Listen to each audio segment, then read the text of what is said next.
All right, the last thing we're going to talk about for Unit 8.1 is finding area of triangle. Obviously, we know that in the past when we find area of a triangle, it's base times height divided by 2. However, these are not right angles, and these are triangles where they are not giving you the height or the altitude, which is what it's called in some cases. Let's talk about the formulas that are given. So, when they give you the 3 side lengths, and that's all, you can use these 2 formulas to find the area. The first thing you have to find is the semi-perimeter. So that's where you add up all the sides, divide by 2, and that gives you S. All right, once you find S, you can plug it into this formula for area. You're gonna multiply the S by S minus A times S minus B times S minus C and square root it. All right, so we're gonna work one case with that. And then we have area of triangles without right angles. And this is where you're given typically an angle measure and 2 other sides. So when you're given 1 angle measure and 2 of the other side lengths that don't correspond, or you're given more than that, then you can use these down here in order to find the area of the triangles. But this is basically where you have angle measures and 2 sides or less, and then you have no angle measures here. All right, so again, we're gonna work one of each. So in triangle ABC, we have angle A is 25 degrees, side B is 20 yards, and side C is 25 yards. Find the area. So because we're given an angle measure and 2 sides, we're not going to be able to use the top one on this one. We're going to have to use our bottom ones here.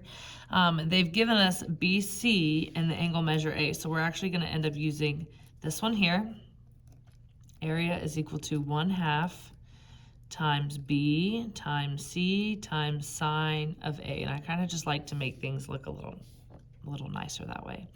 So then we will have 1/2 times 20 times 25 times sine of 25 degrees.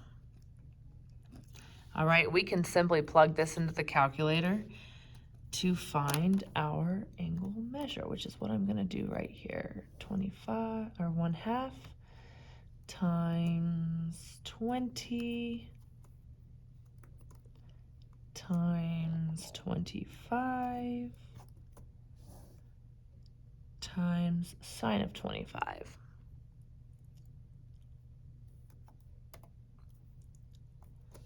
All right, by doing that, I was given 105.65 yards.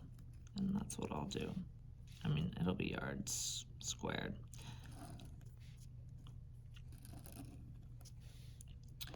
All right. And then we'll do one more example. I'm going to turn on this light right quick just to give us a little extra shine. All right, now we'll have to use Heron's formula at the top to first find the super perimeter and then the area because they've given us all 3 side lengths. So first, let's find our S, which is equal to A plus B plus C all over 2. So we have 47 plus 53 plus 44 all over 2. All right, that gives us, what, 144 over 2? Which is then 72. Okay, this is our S. Our S is equal to 72.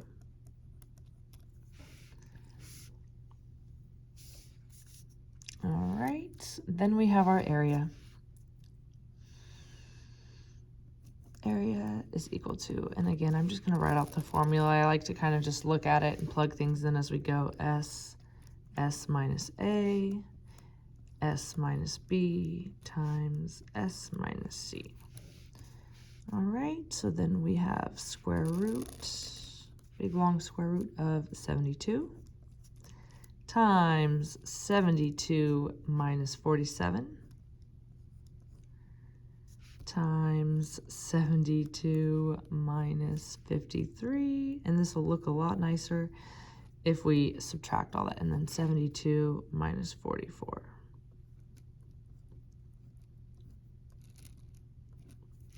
All right, you can plug all this into the calculator. You're more than welcome to do that.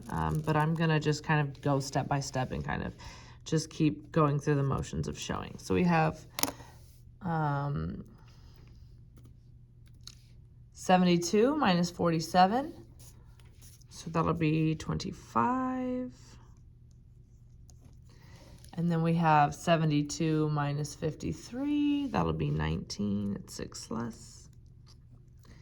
And then we have 72 minus 44, which is going to give us 28. All right, I'm going to plug all of this into the calculator. So we have the square root of 72 times 25 times 19 times 28.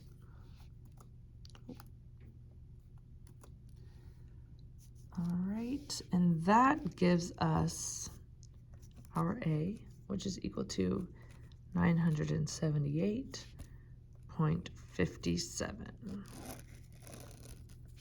All right, and that is working on area of triangles.